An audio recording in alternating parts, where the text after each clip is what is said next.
I can see me live on my computer. I don't know what's going on. I don't know if it's the store in my area, my Wi-Fi, or what, but we're going to talk about the book. Um, we're going to talk about the book. Well, the book for the book club was Beautiful on the Mountain. And the assignment we had was to look at the cover and predict what the book would be about. So, to me, the cover looks like it would be about a small community in a mountain, faith-based. And I say faith-based because there's a little church with a steeple in those beautiful mountains. So, next question we were supposed to address is, why do you think the author used this title? My answer, the author chose this title, I think, because they wanted to express the magnificence of the landscape. I mean, you gotta admit, that is beautiful. That is God's country. That is gorgeous. So, well, we're gonna now talk about the characters. So, let's talk about the characters. Now, the characters that I have, and I took notes. I'm ready. All right, the characters. Let's talk about the characters. The heroine of the story is Jeannie Light. Now, in the first 3 chapters, let me tell you what I learned about Jeannie Light. She had a religious education upbringing by her parents. She completed high school in 3 years. She went to Kalamazoo College on a scholarship. She lived in Michigan. But then she attended the University of Virginia with grants and got her master's degree in 9 months. So this was a smart lady. Smart lady. She got married in June 1965. She was 24, and her husband, Harvey, was 22. She enjoys gardening.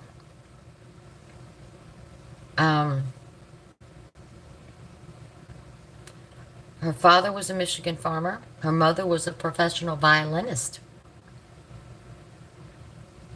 All right, well, she has a 6-year-old Dalmatian named Talus.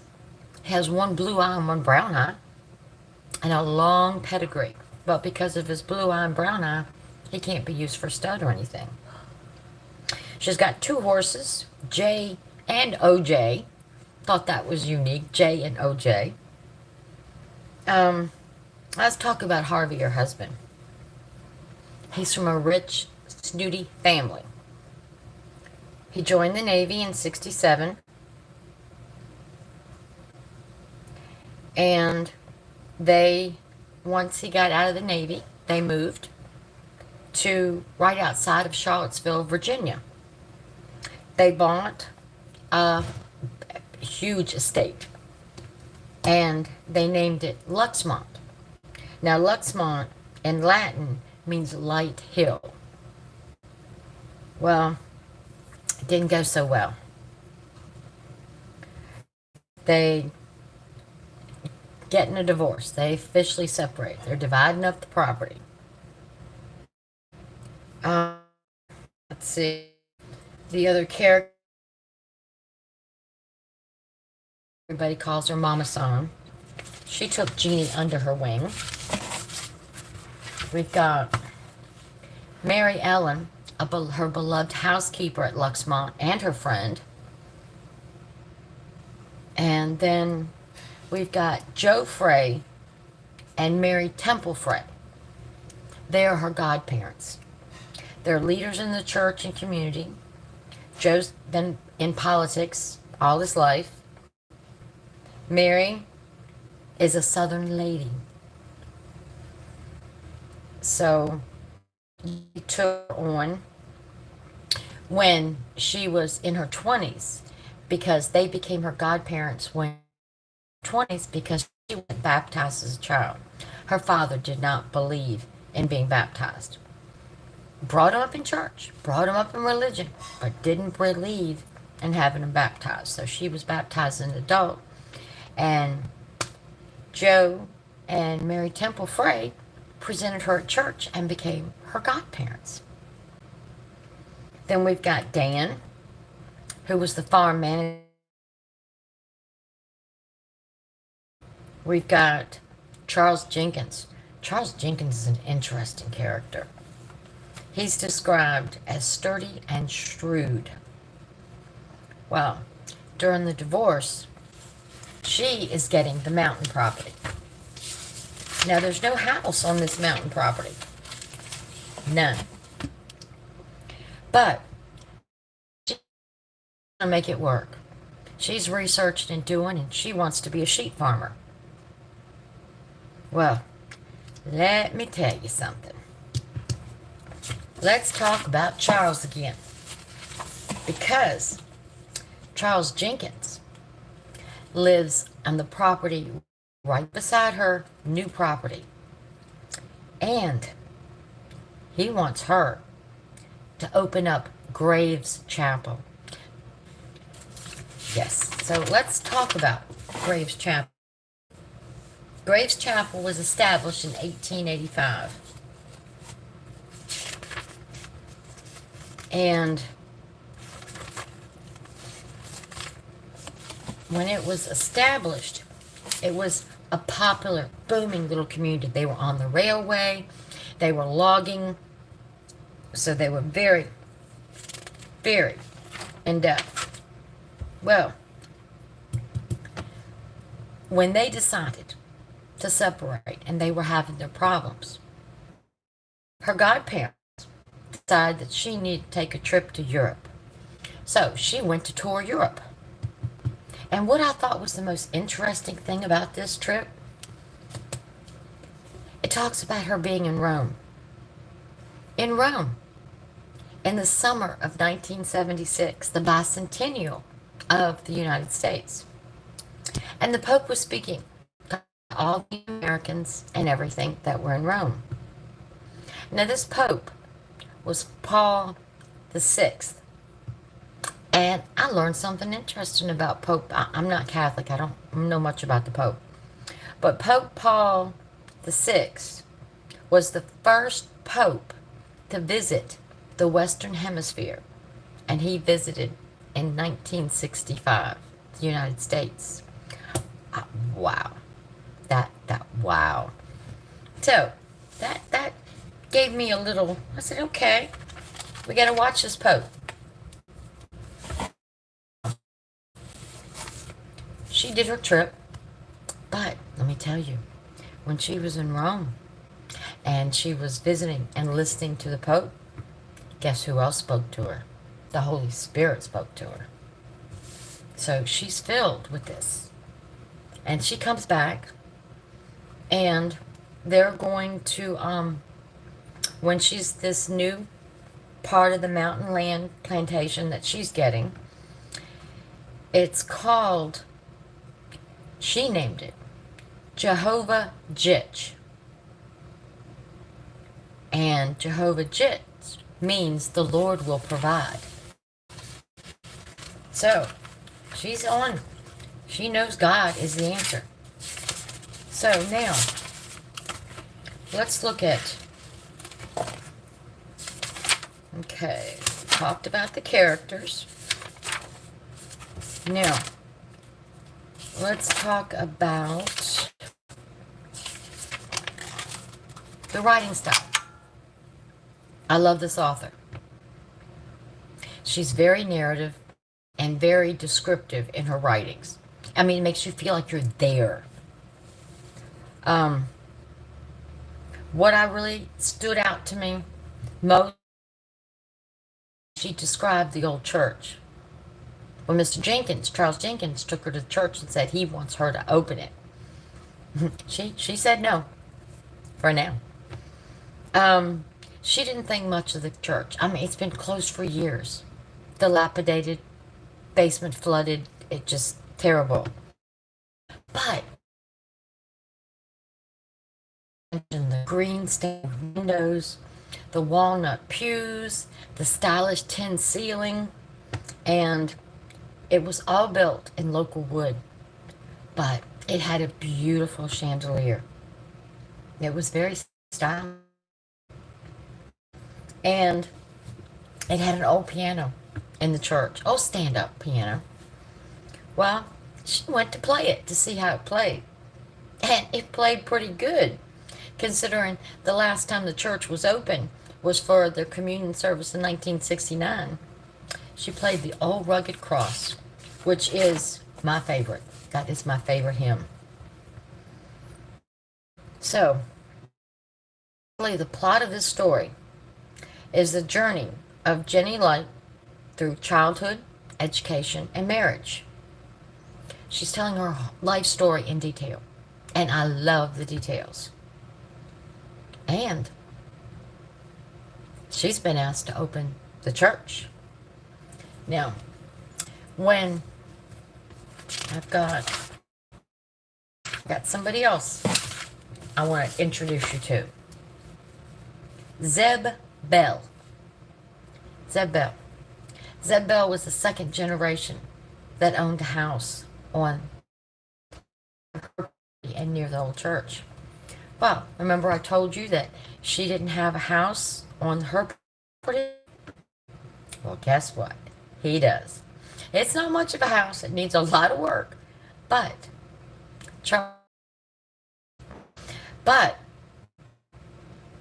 they approached her with renting out the home as a parsonage. Ooh. Now you know a parsonage. That's where the pastor stays. So, she was going to tell Charles Jenkins that she was not going to open the church. Didn't know anything about a church and how to do it, even though she'd studied in college and grew up in it. Well, when they hit her with that, she was like, wow, a place to stay. A place where her dog could still run free. Her horses could run. She's got 2 Siamese cats. And so, what did she say? Of course, she said yes. So,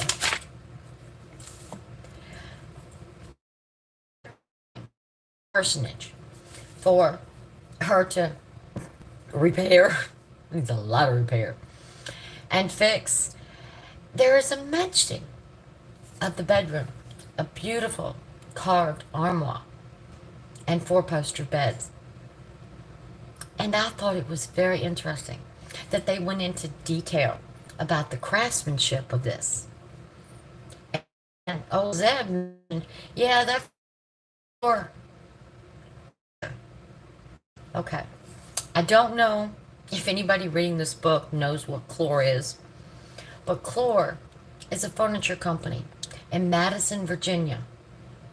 They've been handcrafting furniture since 1830, and they're still there. They're expensive because they're handcrafted, carved, beautiful furniture. But you can look up Clore, C-L-O-R-E, on the internet. They're in Madison, Virginia. So, what is my overall perception so far, the first 3 chapters? I love the details. I love the details. I feel like I'm right there with her. She describes everything. Now, she does jump around a little bit in the timing of her events, and sometimes that can be a little confusing. She goes back to childhood, to present, and just a little confusing. But it's great. It's a great book. So, that's chapters 1 and 3. Now, for next week, I'm going to go live again. I'm going to go live again next Thursday at 6 o'clock. So, for week 2 through 6, and we're going to talk about the characters, any new characters. Now, next week, I want to know, did you like or dislike the characters? So you're going to list the characters, but I want to know if you liked them or disliked them and why. Why you liked them or why you didn't like them. And then I want to know which character you could relate to the most. So, and I also want you to know, list the book's settings and cultural references. Like I said, we list the old parts that was started in the 1800s, floor furniture that was started in the 1800s. So just take note of things like that. And we want to talk about how now, because that'll get us through chapter 6, how the title is relating to the story. And I want to know if the book offers any insights into experiences outside of your own. Is she doing something, or has been, when she went to Rome to hear the Pope, that was something I've never done. But is she experiencing things that are outside of your norm or outside of things you've done? I've never.